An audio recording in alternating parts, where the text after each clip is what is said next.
Hey everyone, so today I want to talk about my personal experience switching from the Mobil 1 synthetic engine oil to the Kirkland synthetic engine oil that is sold through Costco.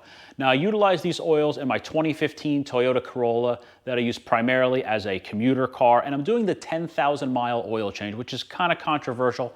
So I've done several engine oil analysis to see how well this oil holds up after 10,000 miles and how well my engine is holding up in my car. Now the Mobil 1 oil I was utilizing for the first about 130, 140,000 miles in the car, and then at about 150,000 miles I switched over to the Kirkland full synthetic oil sold through Costco. So let's jump right into the test. I want to be as transparent as possible. I want to show all the tests I've done. I want to show a small issue that I had with the car that was through no fault of the engine oil itself, but it kind of reinforces why it's a good idea to get an engine oil analysis done on a car, especially when you plan on keeping for a while, to find any sort of hidden issues. And I did a separate video on the hidden issue that I initially discovered. So you have two main categories. You have the larger section is the elements and parts per million, and on the bottom is the properties of the oil. Now, in the very top, highlighted in gray, you have the miles on the oil. That's 10,000 miles across the board because I do 10,000 mile oil change intervals for every oil change.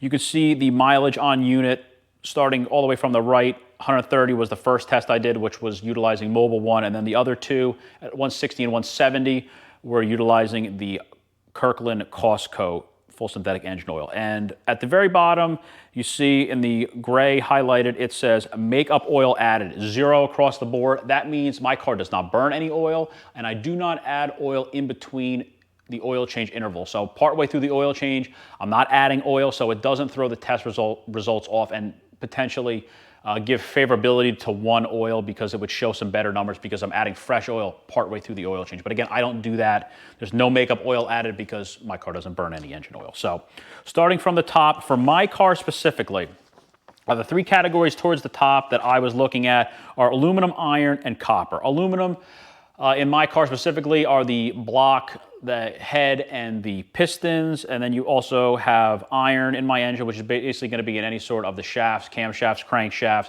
any hardware inside the engine. And then finally copper, which is anything with brass in it, like bearings.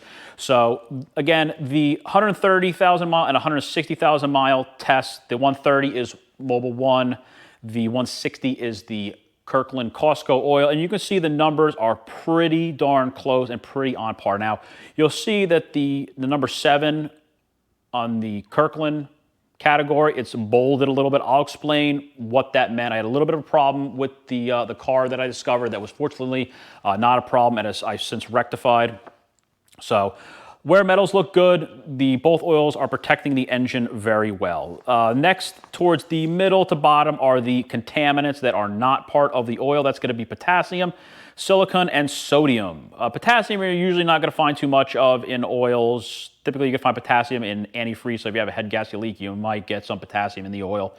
The main things you're going to find are silicon and sodium. Silicon is basically dirt, sand, basically stuff that's getting through the engine air filter and getting into the oil itself.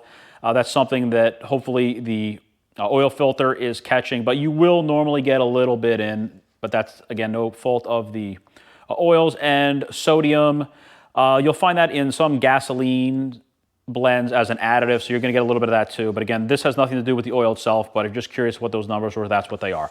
The main aspects we're looking for at the oil themselves are going to be the additives. So those additives are going to be, starting from the about middle of the test coming down, molybdenum, manganese, boron, calcium, magnesium, phosphorus, zinc, and barium. So molybdenum is going to be on some manufacturers put it on piston rings, and it's an anti-wear additive. Pretty close on both of the Kirkland and on the Mobil 1. No huge variable there. Manganese didn't really have any in this. It's kind of a trace thing. You'll find that in some additives. None in this oil. Boron is a detergent / dispersant. Detergent meaning an element that's designed to help clean the inside of the engine, and dispersant, meaning it's designed to disperse the contaminants in the oil. Essentially, all the little particles of soot and carbon that are floating around in the oil, it separates them and keeps them from clumping together and forming larger particles that could damage the engine or then turn into sludge over time. So dispersant, but literally means keep them dispersed and keep them apart from each other.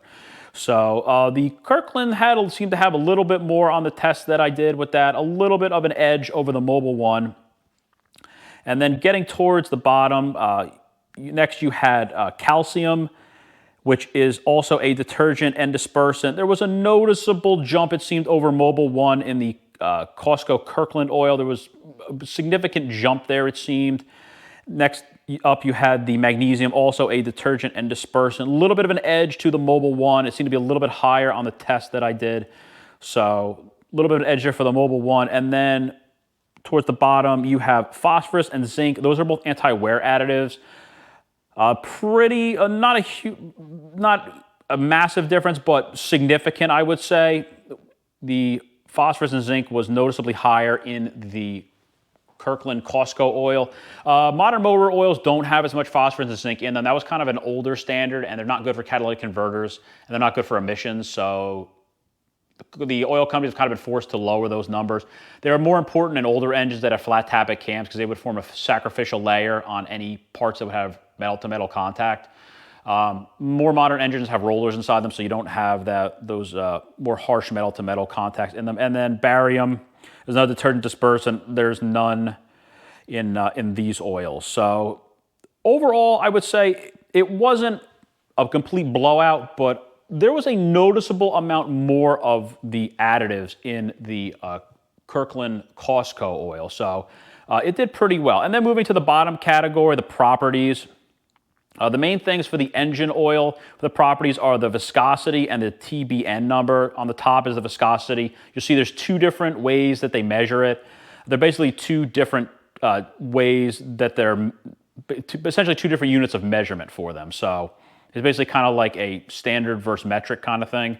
Overall, they were pretty darn close. Not a huge difference. The viscosity held up really well, and they were both within specs. So they were both fine. They held up very well after 10,000 miles. On the very bottom of the test, the TBN, total base number of additives, that's basically the resistance of the oil from becoming acidic. Oil starts off as more of a base, and then as it gets contaminated, it becomes more of an acid. So you see it needs to be at least 1.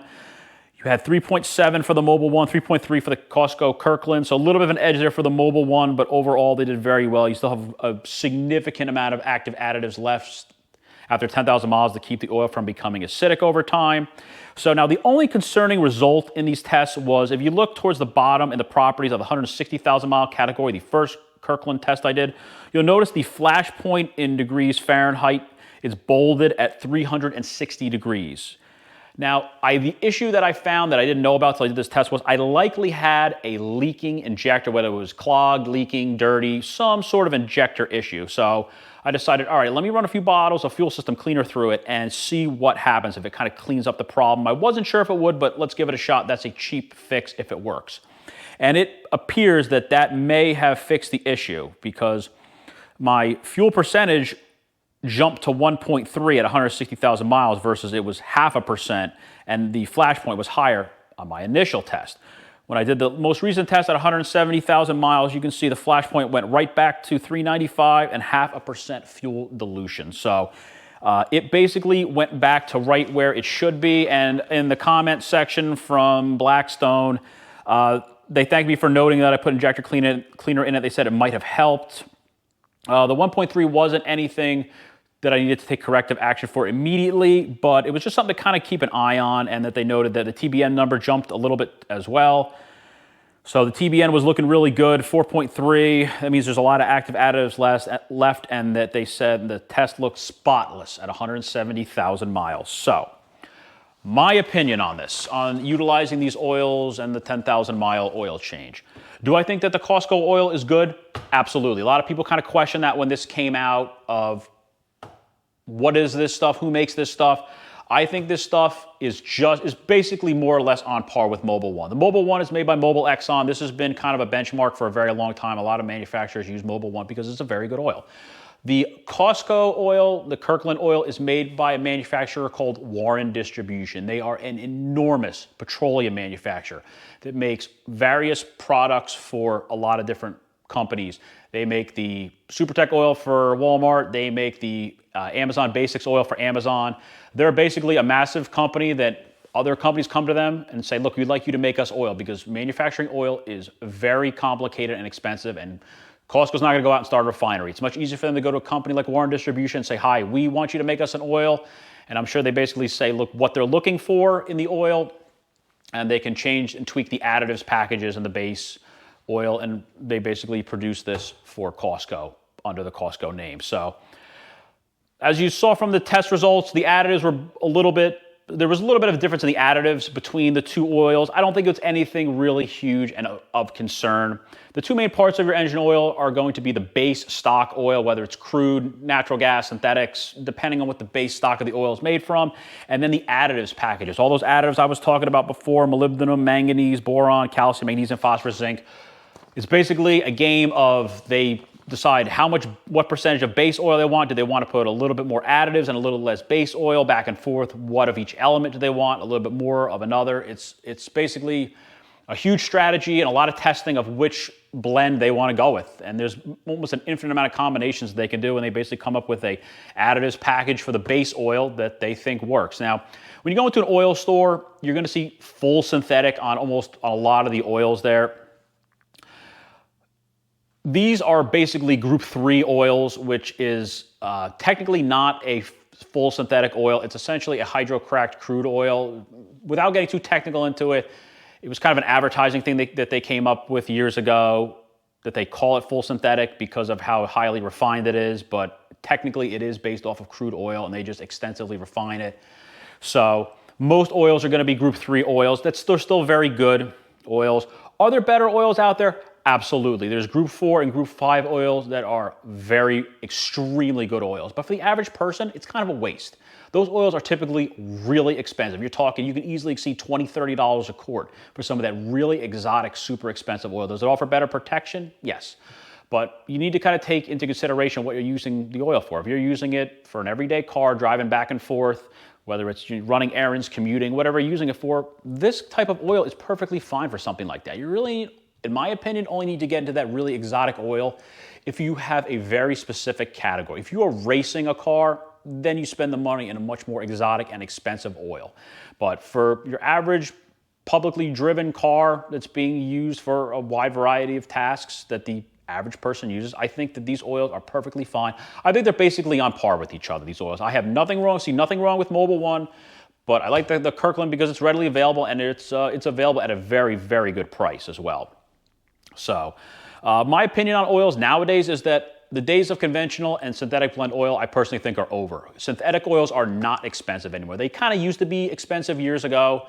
They're not anymore now that so many companies are making them. It's a little bit more than a conventional oil is going to be, but I think it's going to offer much better protection, especially in modern engines that run hotter than engines used to before. You have more forced induction systems like turbochargers and superchargers on cars that kind of get the oil hotter than it used to get years ago. So I think everybody should be running synthetic oil nowadays because it's really not expensive and it's very easy to get. And I think it offers considerable more protection than conventional or synthetic blend oils are going to offer. Now, as far as the oil change intervals, again, like I stated, I do the 10,000 mile oil change, which is very controversial to a lot of people. Now, a lot of people out there say that everyone should stick to 5,000 mile oil change intervals. I don't believe in blanket or generic or catch-all statements like that. I think you really need to look at the numbers and see how the oil holds up based on your type of driving and what the oil manufacturer and the engine manufacturer, the car manufacturer, recommend. Also, often if you look in a lot of owner's manuals, it says do certain mileage based on the type of driving you're doing. I'm at the extreme end of one because I do a lot of highway. It's low engine hours, low heat cycles, but it's a lot of actual miles itself. And I think that the heat cycles are really the most detrimental thing to the oil. Basically, you start the car, the oil gets warm, you turn the car off, it cools off again. That creates a chemical change. Just like high school science class, chemical versus physical change, heating an element causes a chemical change. So if you start the car and drive for 5 minutes or start the car and drive for 5 hours, that's one heat cycle. So I'm at the extreme end doing a lot of highway. So I think for the people like me who do a lot of highway driving, or if your owner's manual and your manufacturer recommends it, you can potentially qualify for that. But it's always a good idea to get a test done. For the average person doing 10, 12,000 miles a year, doing mixed driving, a little bit of highway, a little bit of local driving, stop and go, the general mix of driving, that's, I think, good for a 5,000 mile interval if you're using a synthetic oil. But again, check with your owner's manual. And at the other end of that, I don't think everybody qualifies for 5,000 because there's people that do extreme city driving that should probably do it in less than 5,000 miles. If you're doing the most severe duty driving, maybe you drive as a rideshare driver, you live in a major metropolitan city where you start the car and you don't go very far, you turn the car on or off for a couple minutes at a time, you're sitting in traffic idling, your fuel dilution is going to go up because you're just sitting idling in traffic.